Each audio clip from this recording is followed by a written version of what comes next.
La bruja debe morir. ¿De qué modo los cuentos de hadas influyen en los niños? Autor Sheldon Cashtan. Capítulo 10. Holgazanería. El sueño de Gepetto. Un anciano rey yacía en su lecho de muerte y como no tenía hijos, mandó llamar a sus 3 sobrinos y les dijo: Queridos sobrinos, siento que mis días se acaban. Cuando yo haya muerto uno de vosotros, será rey. Pero aunque os he observado atentamente, no sé cuál de vosotros es el más idóneo para llevar la corona. Por eso he decidido que cada uno de vosotros lo intente por turno.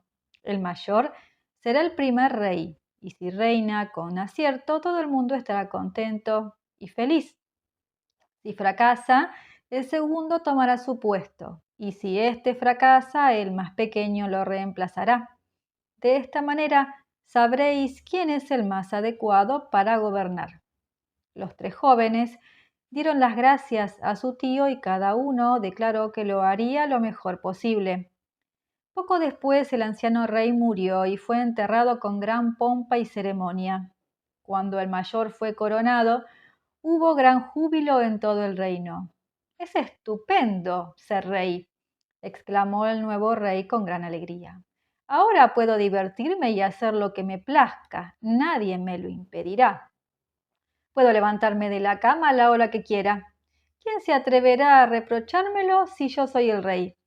A la mañana siguiente, el primer ministro y el canciller fueron a palacio a entrevistarse con el nuevo rey para tratar asuntos de Estado y les dijeron que su majestad estaba en la cama y que había dado orden de que no lo molestaran. «Es un mal comienzo», murmuró el primer ministro. «Muy malo», ratificó el canciller. El hombre que no pudo reinar. El primer ministro y el canciller perciben con claridad que el reino ha heredado un rey holgazán. Ahora que ha ascendido al trono, el nuevo rey solo piensa en quedarse en la cama. Los representantes del rey se dan cuenta de que tienen que cargar con un monarca vago y de que el reino puede tener problemas. La situación en palacio va de mal en peor a medida que los asuntos de Estado se desatienden en favor de intereses festivos. El rey es consciente de las consecuencias que acarrea su comportamiento. Se da cuenta de que el reino se arruinará si él continúa rigiéndolo. Reconociendo que no tiene madera de rey, renuncia al trono y se va al campo, donde obtiene un empleo como pastor de ocas. «Esto es estupendo», proclama, «y mucho mejor que ser rey. No hay primeros ministros ni cancilleres que vengan a molestar». Y muy contento, permanece todo el día tumbado en la hierba guardando las ocas. Los otros 2 hermanos intentan a su vez ser reyes, pero no les va mejor, aunque por razones diferentes. Uno de ellos es incapaz de manejar el dinero y el otro es un patán insensible. El mediano lleva el tesoro real casi a la bancarrota y el más joven dicta a sus súbditos qué ropas deben vestir y en qué casas deben vivir. Incluso les ordena que no cocinen sopa de guisantes porque no soporta el olor. Al igual que el mayor, los 2 hermanos abandonan finalmente el palacio para seguir carreras menos exigentes y dejan al canciller y al primer ministro buscando un hombre que pueda convertirse en rey. The Three Clever Kings, publicado por Mary de Morgan en 1888, es un comentario festivo sobre la incompetencia y la indolencia. Ninguno de los hermanos es castigado por su ineptitud ni la mayor pena por sus hábitos perezosos. Esto no quiere decir que los primitivos narradores no consideraran la indolencia una debilidad muy seria. Carlo Collodi la juzgaba uno de los vicios más perniciosos de la infancia. Para el autor de Pinocho, la holgazanería era el mayor obstáculo que impedía a los niños tener éxito en la vida. El juguete que quería ser un niño. Publicada por entregas en 1881 por Collodi, Pinocho es la historia de una marioneta que debe superar sus hábitos perezosos para alcanzar el sueño de convertirse en un niño de verdad. 2 años más tarde fue editada en forma de libro y se convirtió rápidamente en uno de los cuentos infantiles más vendidos de todos los tiempos. Aunque Pinocho se puede considerar un cuento para niños antes que un cuento de hadas, el relato contiene, sin embargo, la mayoría de los ingredientes característicos de uno de ellos, quizá porque es muy extenso. 200 páginas frente a un promedio de 5 a 10 que habitualmente tiene un cuento de hadas. Hay un viaje a través de un mundo lleno de personajes mágicos, una serie de encuentros con fuerzas amenazadoras y el requisito de un final feliz. Incluso el relato presenta a un hada madrina, pero el tema que anuda todos estos elementos y empuja la trama es la holgazanería. Pinocho comienza en el taller de un anciano ebanista llamado Antonio, quien se queda sorprendido al escuchar el grito de un trozo de madera que está tallando. ¡Ay! ¡Me has hecho daño! Pensando que ha imaginado el grito, el ebanista saca con el cepillo una hijuela de la madera y oye gritar a la voz: ¡Quieto! ¡Estás sacándome la piel del cuerpo! Convencido de que quien le habla es un fantasma, Antonio vende la madera a un anciano fabricante de marionetas llamado Geppetto, que quiere fabricar una marioneta bailarina para dar la vuelta al mundo y ganarse la vida con ella. Con esta marioneta, le dice a su amigo Antonio, recorreré el mundo y ganaré algo de dinero para mí. El personaje de Geppetto determina el tono del relato al situar la laboriosidad como tema principal. Aunque de edad avanzada, el anciano continúa esforzándose en su oficio y trabaja muchas horas sin quejarse, pero es literalmente incapaz de labrarse una vida decente y está al acecho de algún trabajo que le permita ganar un poco de dinero. Una marioneta bailarina representa una oportunidad para ganarse la vida como comediante ambulante. La marioneta que Geppetto fabrica resulta ser tan indócil como el trozo de madera del que procede. Bautizada como Pinocho por su constructor, es traviesa en público y enseguida provoca que encarcelen a Geppetto por alterar el orden. Mientras Geppetto languidece en una celda, Pinocho sale corriendo de casa, confiando en encontrar comida. Su primera incursión en el mundo es un desastre y regresa a casa con frío, cansado y hambriento. Cuando Pinocho está en casa, solo, esperando a que Geppetto salga de la cárcel, oye una vocecita que lo llama por su nombre. La voz pertenece a un grillo parlante que sermonea a Pinocho sobre las virtudes de la obediencia y del trabajo tenaz y sobre el valor de la educación. Pinocho se burla del grillo, apodado Pepito Grillo por Walt Disney, y le dice que no quiere estudiar y que prefiere correr detrás de las mariposas y subir a los árboles. El grillo le advierte que si persiste en esa actitud, se convertirá en un burro y todo el mundo se burlará de él. Evidentemente, este no es el consejo que Pinocho quiere oír. ¡Cállate!, gritó Pinocho, pero el grillo continuó con paciencia. Si no quieres ir a la escuela, aprende por lo menos un oficio y así podrás ganarte la vida honradamente. Solo hay un oficio que me guste, contestó Pinocho, y es comer, beber, dormir, divertirme y no hacer nada en todo el día. La gente que tiene ese oficio termina generalmente en la cárcel o en el hospital, dijo el grillo con calma. Pobre Pinocho, te compadezco. Al fin y al cabo no eres más que una marioneta y lo peor de todo es que tienes la cabeza de madera. Como el hermano mayor en el cuento de Mary de Morgan, Pinocho es holgazán. Apenas sirve para trabajar o para ir a la escuela y está satisfecho con pasar el día en la cama. Su carácter muestra también otros defectos, como la tendencia a mentir, pero es su naturaleza perezosa la que lo pone continuamente en dificultades y le impide hacer ningún esfuerzo. Collodi deja claro que la holgazanería no es una debilidad menor a la que se pueda hacer frente con sermones o con alguna regañina ocasional.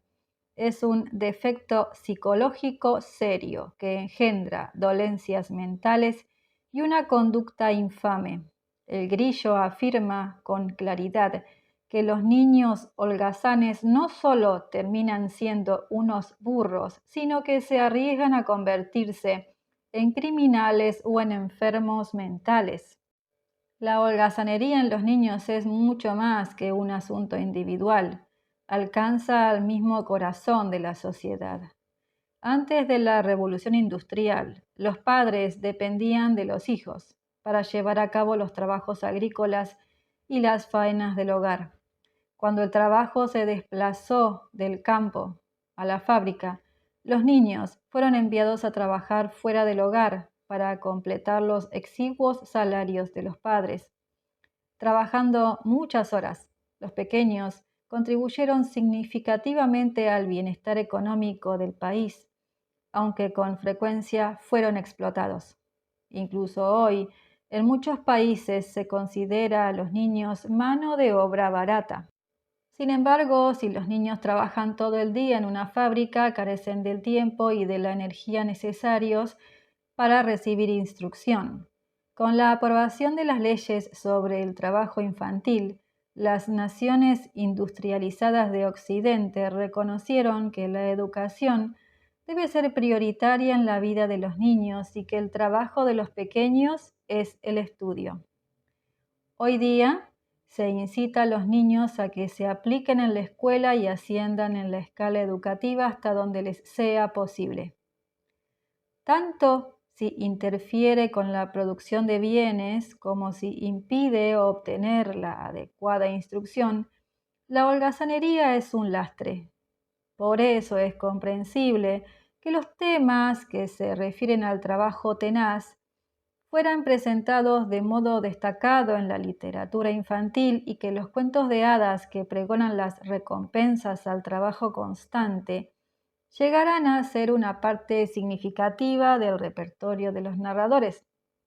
En la época en que los cuentos de hadas circulaban entre el pueblo, la laboriosidad o incluso la apariencia de laboriosidad podía elevar a una campesina a una posición real. Podría suceder incluso que se casara con un príncipe. Esta fantasía constituye la base de Las tres hilanderas de los hermanos Grimm. Había una vez una niña holgazana que no quería hilar y que, como su madre no lograba persuadirla para que trabajara, hacía lo que quería. Al fin, su madre se enfadó, perdió la paciencia y le dio unas buenas bofetadas que le hicieron llorar a gritos. En ese momento, la reina pasaba por allí y oyó los gritos de la niña. Se detuvo y entró en la casa, donde encontró a la madre aporreando a la niña. La reina preguntó a la madre por qué golpeaba a su hija de aquella manera. La madre, avergonzada por tener que confesar la holgazanería de su hija, dijo: «No puedo hacer que pare de hilar, siempre está haciéndolo, y yo soy pobre y no puedo abastecerle de suficiente lino». La reina contestó: «Nada me gusta más que el sonido de una rueca, y me siento feliz siempre que oigo su zumbido. Dejad que me lleve a vuestra hija conmigo al castillo, tengo muchísimo lino, y ella podrá hilar todo lo que le apetezca». La madre se alegró mucho por el ofrecimiento y la reina partió con la niña. Cuando llegaron al castillo, la reina mostró a la niña 3 habitaciones repletas del mejor lino. «Hílame ahora este lino», dijo la reina, y cuando me lo muestres todo hilado, te daré por esposo a mi primogénito. No me importa que seas pobre, tu laboriosidad es suficiente dote. La reina no solo está encantada de llevarse consigo a la niña, también está dispuesta a darle en matrimonio a su primogénito como premio a su esfuerzo. Aprecia tanto el trabajo tenaz que está dispuesta a aceptar la laboriosidad en lugar de la dote. La idea de que una humilde doncella pueda ascender a la realeza por su habilidad para hilar refleja la soñada culminación que está en el centro de todo cuento de hadas. Solo en un cuento de hadas puede una rueca suministrar un billete para salir de la pobreza. Solo en un cuento de hadas puede la heroína convertirse en princesa o en reina gracias a su habilidad para hilar y a su voluntad. En las tres hilanderas, la doncella no posee ninguna de las dos cualidades. Al parecer, nunca aprendió a manejar una rueca ni se siente inclinada a hacerlo. Sin embargo, la salva el equivalente maternal del séptimo de caballería. Un día, cuando está en la ventana, preguntándose cómo hilar el lino, tres mujeres de aspecto extraño pasan por debajo. Una tiene un pie plano muy ancho, otra un labio inferior enorme y la tercera un grueso pulgar. La muchacha las llama, les expone el apuro en el que se encuentra y las tres se ofrecen para hilar el lino. A cambio, las tres le piden una invitación para la boda.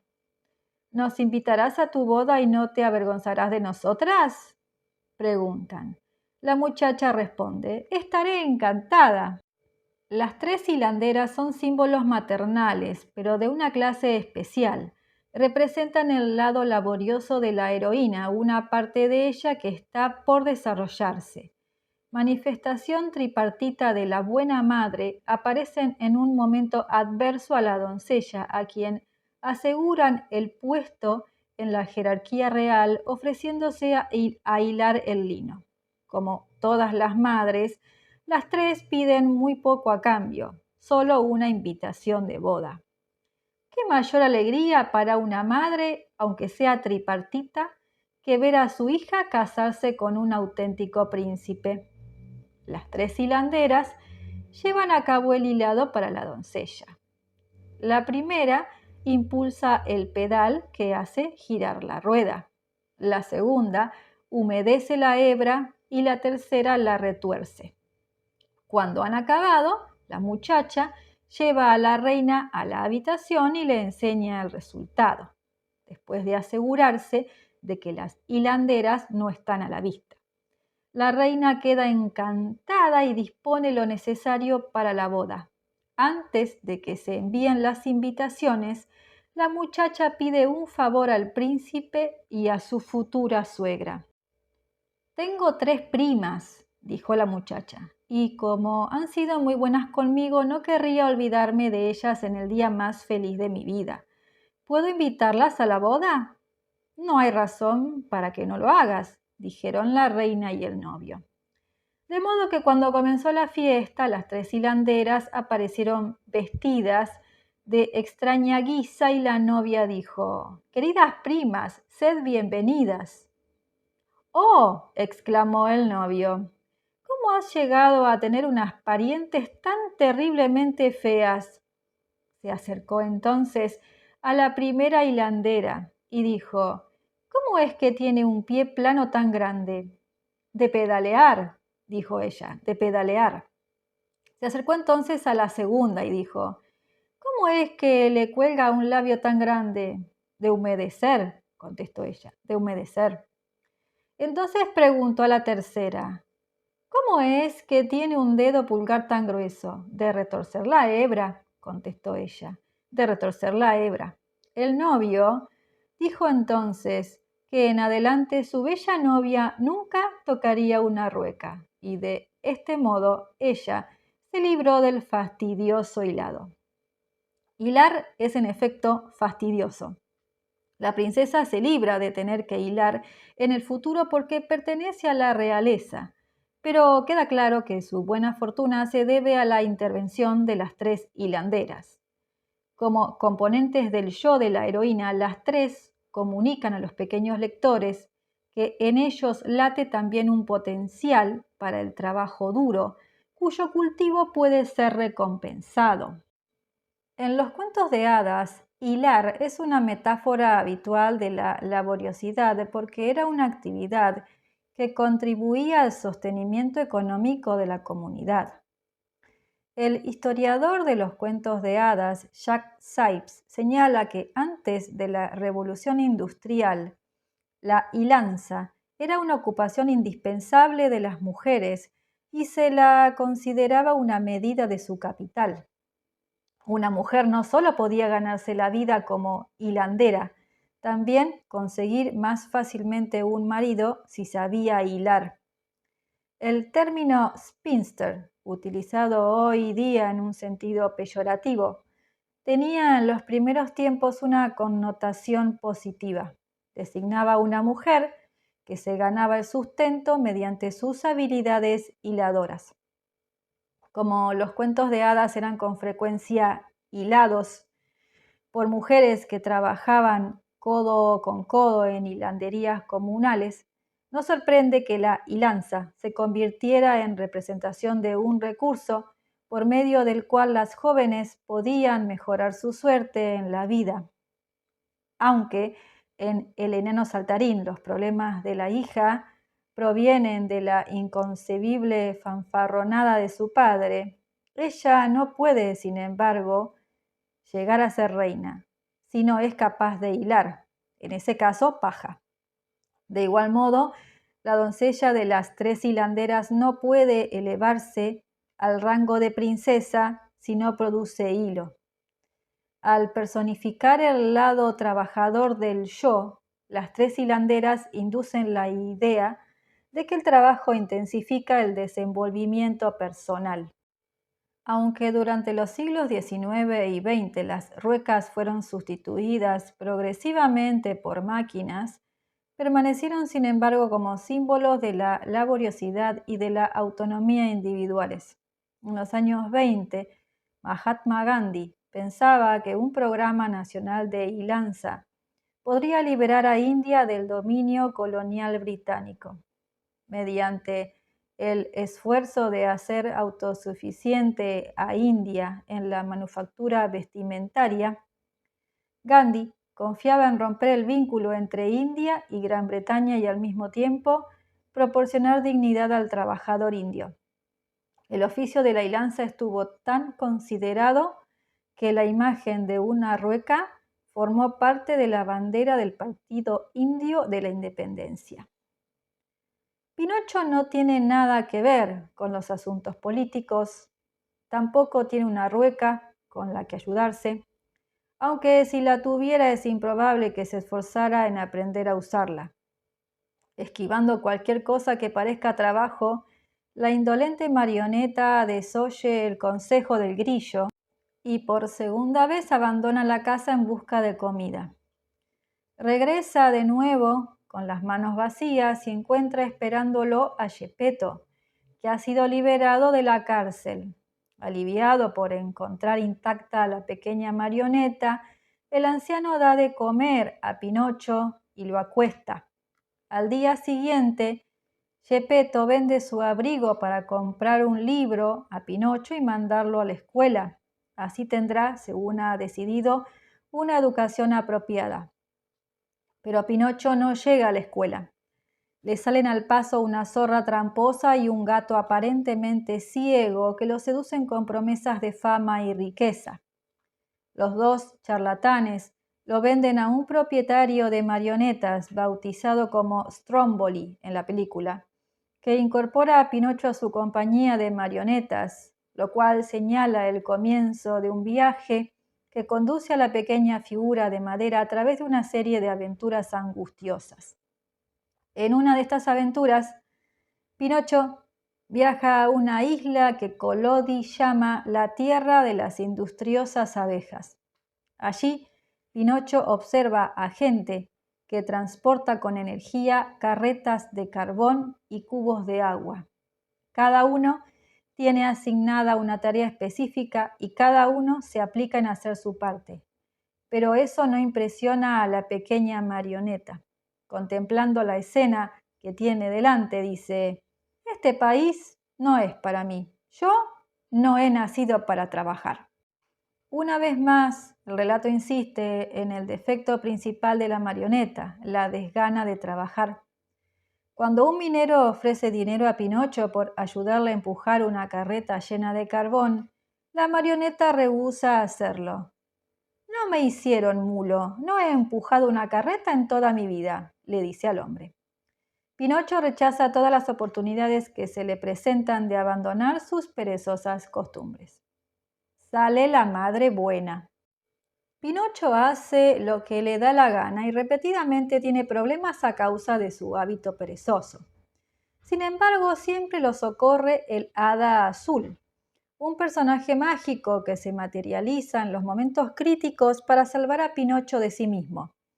Representación simbólica de la Madre Buena, el Hada Azul le insta a que rechace la holgazanería como modo de vivir y a que siga el camino de la laboriosidad. En la tierra de las industriosas abejas, aparece con el aspecto de una campesina y consigue que Pinocho le ayude a transportar unos cubos de agua. Al llegar a su casa, le revela su verdadera identidad, le perdona las transgresiones anteriores y le confiesa que tiene la certeza de que es bueno en el fondo. Y por eso te he perdonado, le dijo el Hada Azul. He visto que tienes buen corazón y que tienes posibilidades a pesar de todos tus malos hábitos. Por eso he regresado, para ser tu madre. Pero de ahora en adelante debes hacer todo lo que yo te diga. Lo haré, exclamó Pinocho. Bien, mañana tienes que buscar un trabajo que te guste. A ver, ¿qué estás murmurando? Solo estaba pensando, dijo Pinocho, serio, que es demasiado tarde para empezar en la escuela y que, francamente, no quiero buscar ningún trabajo. ¿Y por qué no? Preguntó airadamente el hada. Porque el trabajo me cansa, contestó Pinocho débilmente. La gente que habla así, dijo el hada, acaba por lo general en la cárcel o en el hospital. Debes aprender, mi pequeño, que en este mundo todos tienen que trabajar. La holgazanería es una enfermedad terrible que debe ser curada inmediatamente en la infancia. Si no es así, nunca podrá ser curada. Las palabras del hada azul reproducen las que antes pronunció el grillo. Las tendencias perezosas son el camino seguro hacia la cárcel o el psiquiátrico. Una vez más, se recuerda a Pinocho y a los pequeños lectores las calamitosas consecuencias que tiene la holgazanería. Si se condesciende con ella y no se toman las medidas necesarias para erradicarla, la holgazanería es un azote que puede convertirse en un defecto grave del yo. Una vez que traspasa el umbral de la niñez, es imposible conseguir que dé marcha atrás. Aunque el mensaje atemoriza, es, por otra parte, esperanzador porque sugiere que el cambio es posible si uno está dispuesto a hacer el esfuerzo necesario. A pesar del deseo del hada azul de ayudarlo y a pesar de sus buenas intenciones, Pinocho vacila. Abandona la tierra de las industriosas abejas y un amigo llamado Mecha lo convence para que se vaya de viaje con él y con otros niños hacia una tierra donde no se obliga a los niños a estudiar ni a ir a la escuela. Llamado por Collodi el país de los juguetes y bautizado por Walt Disney como la isla de la diversión. El destino de los niños es una utopía donde reina el placer y donde el trabajo es prácticamente desconocido. Mecha le dice a Pinocho: el sábado no se va a la escuela y todos los días son sábados, excepto uno que es domingo. La pequeña marioneta no puede resistirse. Es el sueño de todo niño hecho realidad. Es tentador sucumbir a una vida de placer. estar completamente libre de responsabilidades, pero con frecuencia la realidad no es tan gratificante como parece. Muchos niños se aburren durante las largas vacaciones estivales y tienen ganas de volver a la escuela y al orden que ella implica. Además de eso, es gratificante adiestrarse en habilidades nuevas y adquirir conocimientos. Los adultos necesitan también verse envueltos en actividades productivas para mantener un sentido positivo del yo. El sueño de Pinocho se vuelve una pesadilla. Descubre que en este paraíso de los tontos, los niños se convierten en burros al poco tiempo. Para su consternación, se despierta una mañana y descubre que le ha crecido un par de orejas de burro. Poco después, sus manos y pies se transmutan en pezuñas y su cara toma la forma de un hocico. El horror se completa cuando se mira detrás y ve que le ha salido un rabo. La pequeña marioneta, ahora burro, grita desesperada. Una ardilla que atiende a los niños perdidos le dice: no puedes hacer nada. Todos los niños que son holgazanes, que odian la escuela y que pasan todo el tiempo divirtiéndose se convierten al final en burritos. Una vez más, las palabras del grillo retornan para atormentar a Pinocho. Si el objetivo es advertir a los pequeños lectores sobre las consecuencias de la holgazanería, es difícil encontrar un destino más horrible que el de Pinocho. El castigo a las tendencias perezosas constituye el núcleo de otros cuentos de hadas que tratan de la holgazanería, entre los que se encuentra Madre Nieve, una de las historias menos conocidas de la colección de los hermanos Grimm. Al igual que en Las Tres Hilanderas y en El enano saltarín, el cuento utiliza la hilanza como metáfora de la laboriosidad. Pero, mientras que en Las Tres Hilanderas y en El enano saltarín se describen las aventuras de una única doncella, en Madre Nieve narran las hazañas de dos. La una es lo opuesto a la otra, especialmente cuando se trata del trabajo duro. Una viuda tenía dos hijas. La una era bonita y trabajadora, la otra fea y perezosa. Y como la fea era su verdadera hija, la quería mucho más. La bonita, en cambio, era obligada a realizar todo el trabajo y a ser la esclava de la casa. Por si esto no fuera suficiente para provocar su sufrimiento, la pobre muchacha tenía que sentarse todos los días junto al pozo del camino e hilar hasta que le sangraran los dedos. Pero sucedió que un día la muchacha metió el huso en el pozo para lavarlo, porque se había manchado de sangre. Al hacerlo, el huso se le escapó de las manos y cayó al agua. Ella comenzó a llorar y corrió a contar su desgracia a la madrastra. Pero la madrastra no se compadeció y la reprendió con dureza. Ya que has dejado caer el huso, vete a sacarlo, le dijo a la muchacha. Así que la muchacha retornó al pozo, pero no sabía qué hacer. Desesperada se lanzó dentro y recorrió el mismo camino que el huso. Después no supo nada más. Y cuando volvió en sí, estaba en una hermosa pradera y el sol brillaba sobre las flores que crecían alrededor. El salto de la heroína dentro del pozo representa el descenso al inconsciente, un tránsito característico de los cuentos de hadas, que la deposita en un mundo encantado, muy diferente del mundo que ha dejado detrás.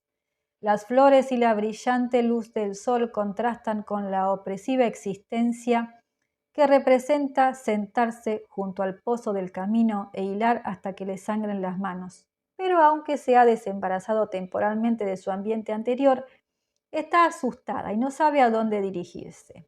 Decide cruzar la pradera y ver a dónde lleva. La muchacha siguió caminando a través de la pradera y fue a parar al horno de un panadero que estaba lleno de pan. El pan le gritó: sácame, sácame o me quemaré, ya estoy suficientemente cocido. Ella se acercó y con la pala sacó una tras otra todas las hogazas. Luego siguió su camino hasta que dio con un árbol repleto de manzanas. ¡Sacúdenos, sacúdenos!, gritaron las manzanas. ¡Estamos todas maduras! Ella agitó el árbol hasta que tras una lluvia de manzanas no quedó ninguna en él. Luego las amontonó formando una pila y siguió adelante. Finalmente llegó a una casita donde había una anciana. La mujer tenía unos dientes tan grandes que la muchacha se aterró. Estaba a punto de salir corriendo cuando la mujer la llamó. ¿De qué tienes miedo, mi querida niña? Quédate a vivir conmigo. Si haces bien y con orden los trabajos de casa, las cosas te irán bien. Debes esforzarte en hacer bien mi cama. Sacúdela completamente para que vuelen las plumas, porque entonces nevará en el mundo. Yo soy Madre Nieve. ¿Quién es Madre Nieve y por qué infunde tanto miedo a la niña? La respuesta está en su aspecto. Los dientes grandes de Madre Nieve, una alusión a su potencial destructivo, la señalan como una bruja. Su naturaleza brujesca se completa con su habilidad para producir cambios en el clima, algo que solo poderosas hechiceras como Baba Yaga pueden hacer. Como su homóloga rusa, Madre Nieve es una gran madre tierra capaz de controlar los cielos. Según los hermanos Grimm, en su provincia natal de Hesse, los campesinos decían con frecuencia cuando nevaba: Madre Nieve está haciéndose la cama. La anciana también es capaz de causar mal a una niña inocente. No hay que sorprenderse de que nuestra heroína tenga miedo de ella. La amenaza que Madre Nieve representa no deja a la heroína otra elección que aceptar la propuesta de la anciana. Cocina, limpia y sacude la cama de la bruja con tal resolución que las plumas vuelan como copos de nieve. Sin embargo, termina por sentir nostalgia y pregunta a Madre Nieve si puede volver a casa. Para su sorpresa, la anciana acoge comprensivamente su petición. La muchacha ha cumplido sin quejarse con las obligaciones que tenía asignadas y merece una recompensa. Madre Nieve contestó: me complace mucho que quieras volver a casa. Como me has servido fielmente, me encargaré de enviarte allí. La tomó de la mano y la condujo a una gran puerta abierta. Al cruzarla, cayó sobre la muchacha una pesada lluvia de oro que la rodeó hasta cubrirla. Todo esto es tuyo, por haber sido tan industriosa, le dijo la anciana a la muchacha. Y diciendo esto, Madre Nieve le devolvió el uso, el mismo que había caído al pozo. Luego, la puerta se volvió a cerrar y la muchacha se encontró de vuelta en el mundo, no lejos de la casa de su madre. El uso devuelve a la heroína el manto de laboriosidad que perdió cuando éste cayó al pozo. Al realizar fielmente las tareas señaladas por la bruja, la heroína pone a prueba su temple y recupera su condición de esforzada trabajadora. Ya está preparada para volver al mundo real. La experiencia la ha hecho más sabia y está orgullosa del logro. Y aunque el oro es la mayor recompensa, no es tan significativa como la aprobación que ha obtenido de Madre Nieve. Madre Nieve enseña que la aprobación de quienes nos importan es más valiosa que el oro. Los pequeños no conocen el valor del dinero. ¿Cuántos niños distinguen un billete de $5 de otro de 10? ¿Y cuántos conocen la capacidad adquisitiva de cada uno? Lo que saben es que se sienten bien cuando un padre o un maestro los elogian por sus esfuerzos. Las reacciones positivas de los adultos se incorporan al mundo interior del niño como sentimientos sobre el yo y resultan en una intensificación de la autoestima y del verdadero amor propio. Esto es lo que la muchacha obtiene de su encuentro con Madre Nieve. Este es el sentido más profundo de su experiencia. De nuevo con el uso, nuestra heroína regresa al mundo real y cuenta su aventura a la madrastra. La madrastra se empeña en que su auténtica hija merece también que le llueva oro encima y le ordena sentarse junto al pozo y reconstruir las circunstancias que llevaron a la buena fortuna de la hijastra. Para asegurarse de que todo es exactamente igual, La madrastra ensangrenta las manos de su hija metiéndoselas en un espino y tiñe el huso con la sangre de la muchacha. Luego lanza al pozo el huso y le dice a su hija que salte tras él. La hija perezosa se encontró como su hermanastra en una hermosa pradera y siguió el mismo camino. Cuando llegó al horno de pan, las hogazas gritaron: «¡Sácanos, sácanos o nos quemaremos! Ya estamos completamente cocidas». Pero la holgazana contestó: «No deseo tiznarme las manos», y siguió adelante. Enseguida llegó al manzano, que gritó: «¡Sacúdeme, sacúdeme, mis manzanas están maduras!». Pero ella contestó: «Todo eso está muy bien, pero ¿y si caen encima de mi cabeza?». Y continuó su camino. Al llegar a la casa de Madre Nieve no sintió miedo porque de antemano sabía que la anciana tenía los dientes muy grandes e inmediatamente entró a su servicio. El primer día se dio buena mano en el trabajo y fue industriosa. Hizo todo lo que le mandó Madre Nieve porque esperaba el oro. Pero el segundo día empezó a holgazanear y aún más el tercer día, incluso ni siquiera se levantó de la cama.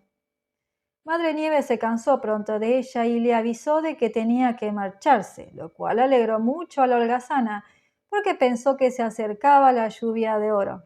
Madre Nieve la condujo a la puerta y cuando la muchacha estaba en la entrada, una enorme olla de pez se vació sobre su cabeza. «Esta es la recompensa por tus servicios», dijo Madre Nieve y cerró la puerta.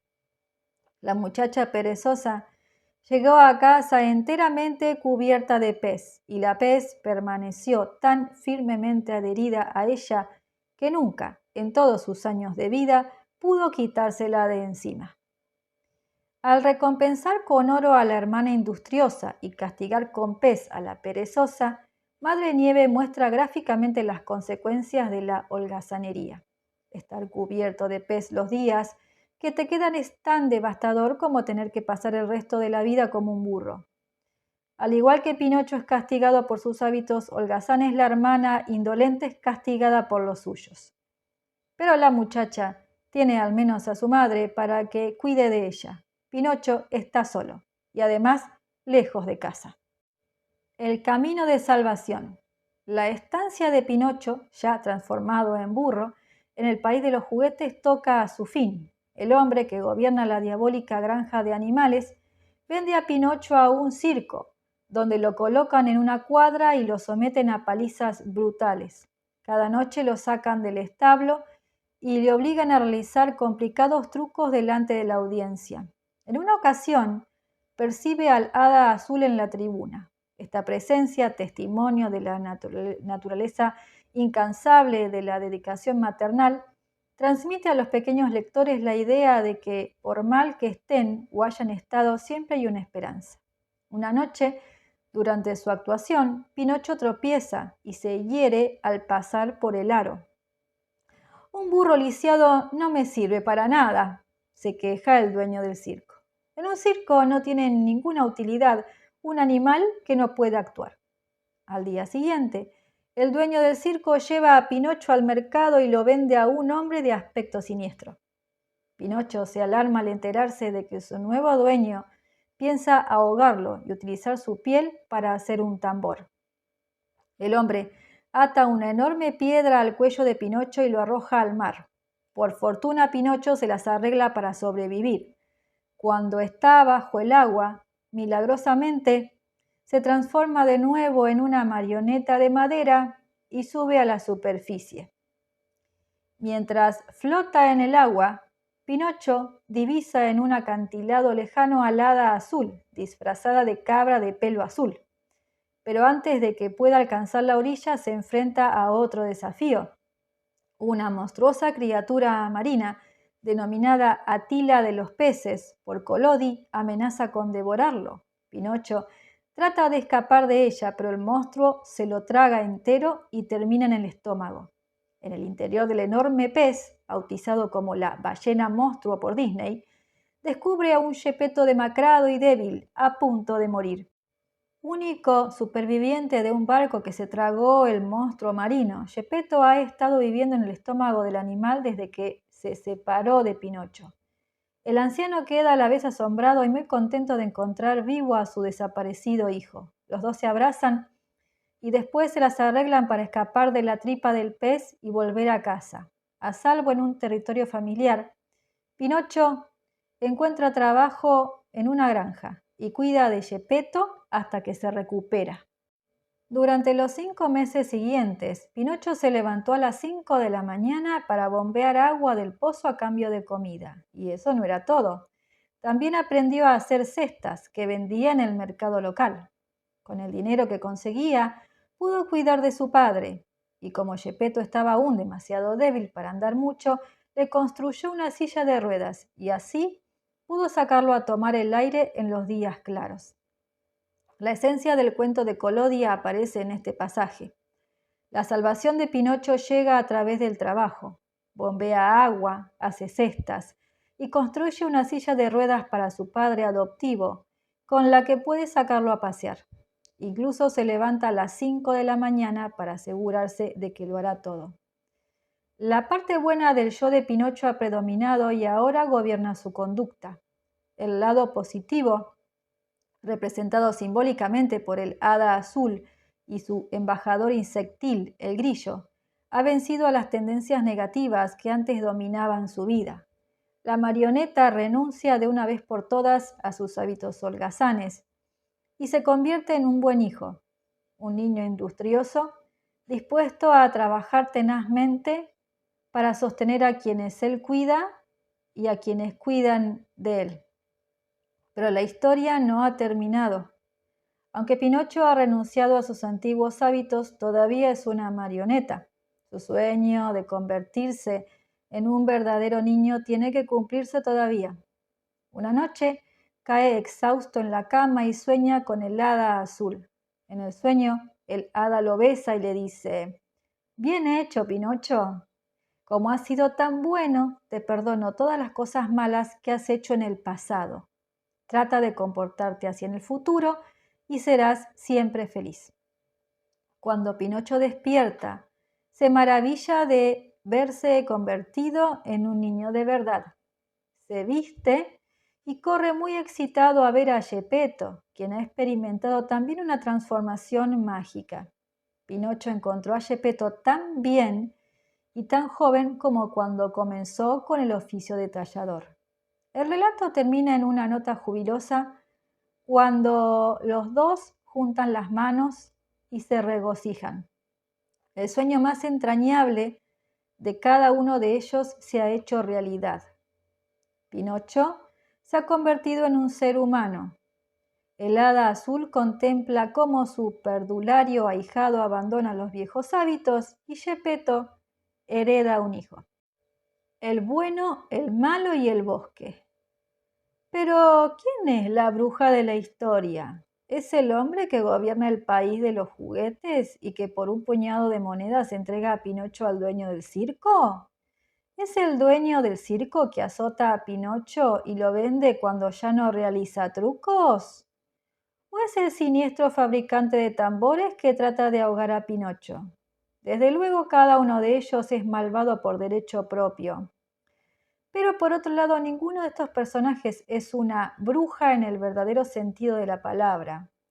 Ninguno de ellos busca la destrucción de Pinocho, excepto quizá el fabricante de tambores, aunque en realidad éste piensa que está sacrificando un burro. Por lo tanto, ¿dónde está la bruja? «Está allí», dijo Geppetto, señalando una marioneta apoyada en una silla, con la cabeza en un lado, los brazos colgando y las piernas dobladas. El desechado otro Pinocho, que encarna, por decirlo así, la parte mala del yo, yace sin vida en un rincón del taller de Geppetto, reducido a un trozo de madera inanimado. Al otro lado de la habitación está un muchacho alegre e inteligente, de pelo castaño y grandes ojos claros.